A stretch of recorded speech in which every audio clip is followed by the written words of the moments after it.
नमस्कार दोस्तों, मैं अंकित और आज मैं फिर से हाजिर हूँ आप सब लोगों के लिए एक क्राइम स्टोरी लेकर। आज की कहानी रईस शेख नाम के एक लड़के की है जो कि यूपी के गोंडा जिला का रहने वाला था।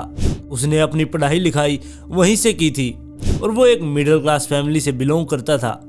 2012 में रईस की फैमिली वाले वहीं पर पास में रहने वाली एक गांव की लड़की से रईस की शादी करवा देते हैं। उस लड़की का नाम साइदा था।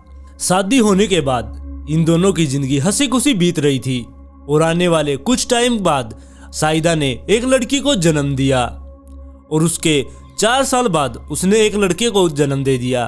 अब रईस पर घर की ज्यादा जिम्मेदारी आ गई थी क्योंकि उसके अब एक लड़का और एक लड़की हो गई थे और अब उसे घर का खर्चा उठाने के लिए काम धंधा देखना पड़ रहा था। इसलिए वो अपने किसी दोस्त से बात वगैरह करके मुंबई चला जाता है। मुंबई में एक दहीसर नाम की जगह है, वहीं पर रेलवे स्टेशन के पास उसे एक कपड़े की दुकान पर सेल्समैन की जॉब मिल जाती है। वो वहाँ पर काम करने लगता है। वो सुबह से शाम तक वहीं पर काम किया करता। वो अच्छा पैसा कमाने लगा था, मतलब कि उसका ठीक ठाक गुजारा हो जाए। फिर उसने धीरे धीरे दहीसर में ही एक घर ले लिया था। अब वो उस घर में ठीक ठाक रहने लगा। फिर उसने सोचा कि क्यों ना अब अपनी फैमिली को यहीं पर बुला लिया जाए। इसके बाद रईस अपनी फैमिली को यानी कि साइदा और अपने दोनों बच्चों को वहीं पर मुंबई दहीसर में बुला लेता है और वहाँ पर खुशी खुशी रहने लग जाते हैं।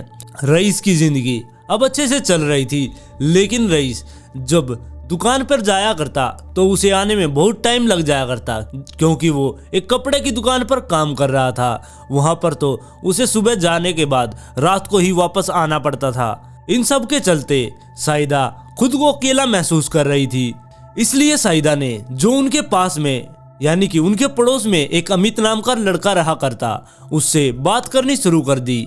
वैसे तो अमित रईस का बहुत अच्छा दोस्त था। रईस ने ही साइदा से अमित को मिलवाया था। वो धीरे धीरे इतने करीब आ गए कि साइदा और अमित एक दूसरे से प्यार करने लगे। जब भी रईस दुकान पर होता या फिर दुकान से लेट आता, उस टाइम वो दोनों आपस में मिल लिया करते। हमेशा रईस के जाने के बाद ही अमित साइदा से मिलने उसके घर पर आया करता। यह सब उसके पड़ोसियों ने भी देखा था। धीरे धीरे ये बात रईस तक भी पहुंच गई। रईस को पता लगने के बाद रईस ने साइदा को जाकर समझाया भी, लेकिन साइदा और इन दोनों के बीच में लड़ाई स्टार्ट हो गई। लेकिन रईस ने उसे जोर देकर समझाया। साइदा ने उसे कह दिया था कि मैं ठीक है उससे दूरी बना लूंगी, लेकिन फिर भी साइदा रईस के पीछे से अमित से मिला करती। फिर एक दिन यानी कि 21 मई 2021 के दिन रईस अपने घर से निकलता है 9-10 बजे दुकान जाने के लिए और साइदा को यह भी पता था कि रईस अब रात को 9-10 बजे ही वापस लौटेगा। इसलिए वो अमित को अपने घर पर बुला लेती है। लेकिन रईस उस दिन यानी कि 21 मई 2021 के दिन यानी कि दोपहर को ही घर आ जाता है। रईस साइदा और अमित को ऐसी हालत में देखकर चौंक जाता है, लेकिन 21 मई के बाद रईस को किसी ने भी नहीं देखा। दिन बीतते गए और 24 मई आ गई। 24 मई को गोंडा जिले से रईस की फैमिली वाले रईस के फोन पर फोन करते हैं क्योंकि हर दूसरे दिन रईस अपनी फैमिली से फोन पर बात किया करता, लेकिन अब 4 दिन हो गए थे, उसका कोई अता पता नहीं था, ना ही वो घर वालों से बात कर रहा था। इसलिए रईस की फैमिली वालों ने रईस के फोन पर फोन किया। फोन साइदा ने उठाया। साइदा ने फोन उठाते ही उनकी फैमिली वालों से कहा कि पता नहीं रईस 21 तारीख से ही गायब है, वो अपना फोन घर पर ही छोड़ गए हैं। यह बात सुनकर रईस की फैमिली को भी कुछ अजीब सा लगा, लेकिन वो अब कर भी क्या सकते थे। इसके बाद साइदा 25 मई 2021 को दहीसर पुलिस स्टेशन पहुंची और वहां पर जाकर उसने रिपोर्ट लिखवाई। रिपोर्ट वो मिसिंग की लिखवाती है। पुलिस भी इस केस को सीरियस नहीं लेती। वो सोचती है कि इधर उधर चला गया होगा, अपनी मर्जी से वापस भी आ जाएगा। साइदा घर को वापस आ जाती है, लेकिन रईस की फैमिली वाले बहुत ज्यादा परेशान हो रहे थे। रईस का भाई अनीस जो कि गोंडा जिला में रहा करता, वो अपने भाई को ढूंढने के लिए मुंबई आने का फैसला करता है और वो मुंबई आ भी जाता है। मुंबई आने के बाद वो अपने भाई के घर पर ही रुकता है अनीस मुंबई आने के बाद अपनी भाभी से उस बारे में बात करता है, लेकिन उसकी भाभी भी वही बात कहती है कि वो फोन छोड़कर पता नहीं कहाँ चले गए। उसके बाद अनीस रईस के दोस्तों से बातचीत करता है, वहां से भी उसे कोई सबूत नहीं मिलता। ऐसे करके 2-3 दिन बीत जाते हैं। फिर एक दिन साहिदा बाहर बाजार में किसी काम से गई हुई थी। उसके घर में अनीस और उसकी भतीजी यानी कि रईस की बेटी जो कि 6 साल की थी वो घर पर ही थी। वो अपने चाचा से बहुत ज़्यादा प्यार किया करती। वो अपने चाचा के पास आकर चाचा को एक ऐसी बात बताती है जिसे सुनकर चाचा के पैरों तले से जमीन खिसक जाती है। उस 6 साल की बच्ची ने अपने चाचा से आकर कहा कि मैंने मम्मी को एक अंकल के साथ मिलकर पापा को मारते हुए देखा है। उन्होंने पापा को मार दिया है। मुझे ये नहीं पता कि उन्होंने मारकर पापा को कहाँ फेंक दिया, लेकिन मम्मी ने पापा को मार दिया है। यह बात सुनकर अनीस एकदम से घबरा जाता है। वो अपनी भतीजी को लेकर सीधा दहीसर पुलिस स्टेशन पहुंचता है और वहां पर जाकर उसने ये सारी बातें बताई कि ये 6 साल की बच्ची ये सब कह रही है। यह बात सुनकर पुलिस भी एकदम से चौकन्ना हो गई और अब वो केस की अच्छे से जांच करने लगी। और उस 6 साल की बच्ची ने यह भी कहा था कि अगर वो इस बारे में किसी को बता देगी तो उसकी मम्मी उसे ड्राम में डुबोकर मार देगी। इसलिए वो बच्ची अभी तक चुप थी, लेकिन उसने अपने चाचा को देखकर अपनी चुप्पी तोड़ दी और उसने अपने चाचा को सब कुछ बता दिया। और दूसरी तरफ पुलिस अपने काम पर लग गई थी। पुलिस ने साहिदा को उठा लिया था और उससे पूछताछ करने लगी थी। साहिदा सारी बातों को इधर उधर घुमा रही थी। फिर पुलिस साहिदा के घर पर जाकर जांच शुरू करती है, लेकिन उन्हें वहां पर भी कुछ नहीं मिलता। लेकिन जैसे ही पुलिस वहां से वापस जाने के लिए मुड़ती है, तभी उनकी नज़र उनके किचन में पड़ती है। किचन में फर्श के ऊपर टाइल लगाई हुई थी। 1-2 टाइल उल्टी लगी हुई थी, जिसे कोई भी आदमी देखकर ये बता सकता था कि ये टाइलें उल्टी लगी हैं और ये एक जल्दी का काम है। लेकिन यहाँ पर जल्दी क्यों की गई?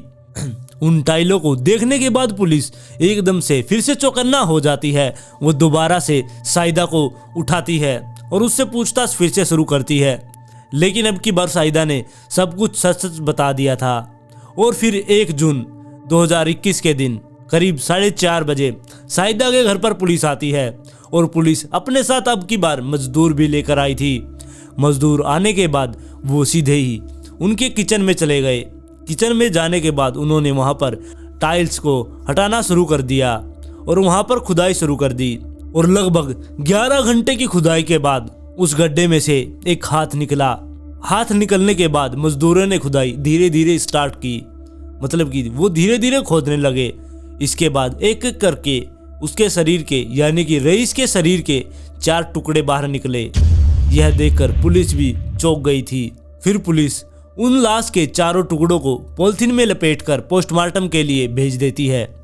और लाश मिलने के बाद साहिदा और उसके प्रेमी यानी कि अमित को पुलिस उठा लेती है और उन्हें जेल भेज दिया जाता है। साहिदा ने पुलिस को ये सब बताया था जिसकी वजह से यहाँ पर खुदाई हुई थी कि 21 मई के दिन जब उसका पति दोपहर में घर पर आ गया था तो उन दोनों को ऐसी हालत में देखकर वो एकदम से चौंक गया था। और तभी अमित ने और साहिदा ने मिलकर उसके ऊपर हमला कर दिया और उसे मार डाला। लेकिन उसे मारने की प्लानिंग वो काफ़ी दिनों से कर रहे थे। साहिदा ने अमित से इस बारे में बात भी कर ली थी कि कभी ना कभी तो हम पकड़े जाएंगे। इसलिए साहिदा ने उसे मारने के लिए प्लान स्टार्ट कर दिया था। साहिदा अपने पति रईस से सीमेंट और टाइलें वगैरह और बालू रेत धीरे धीरे मंगवाकर घर में रखना शुरू कर दिया था ताकि वो बाद में काम आए। साहिदा ने एक चाकू भी मंगवाया हुआ था। जिस दिन यानी कि 21 मई के दिन जब साहिदा और अमित को रईस ने रंगे हाथों पकड़ा, उन दोनों ने मिलकर उसके ऊपर हमला किया और अमित ने रईस का गला काट दिया। गला काटने के बाद वो दोनों उसकी बॉडी को बाहर कहीं पर डाल नहीं सकते थे क्योंकि पास में छोटे छोटे घर बहुत सारे बने हुए थे और वो अमित को बाहर नहीं ले जा सकते थे। इसलिए उन्होंने फैसला किया कि वो किचन में ही उसको गाड़ देंगे। लेकिन किचन भी उनका छोटा सा था, इसलिए अमित ने और साहिदा ने मिलकर रईस के शरीर के 4 टुकड़े किए और ये सब करते हुए उसकी बेटी ने उन्हें देख लिया था। लेकिन उसने अपनी बेटी को भी डांट दिया था कि अगर तूने इस बारे में किसी को बताया तो तेरे पापा के साथ तुझे भी मारकर यहीं पर दफना देंगे। इसलिए उसकी बेटी चुप थी। फिर उन्होंने उसके टुकड़ों को वहीं पर किचन में गाड़ दिया और उसके बाद ऊपर से टाइलें लगा दी। इतनी हैवानियत को देखकर पुलिस वाले भी घबरा गए थे। साइदा और अमित के जेल जाने के बाद रईस का भाई यानी कि अनीस रईस के दोनों बच्चों को अपने साथ लेकर गांव चला जाता है और वहां पर रहने लगते हैं। आज की कहानी आपको कैसी लगी कमेंट करके जरूर बताना। अगर इस चैनल पर नए हैं तो चैनल को सब्सक्राइब कर ले। वीडियो पसंद आई तो लाइक एंड शेयर जरूर करें।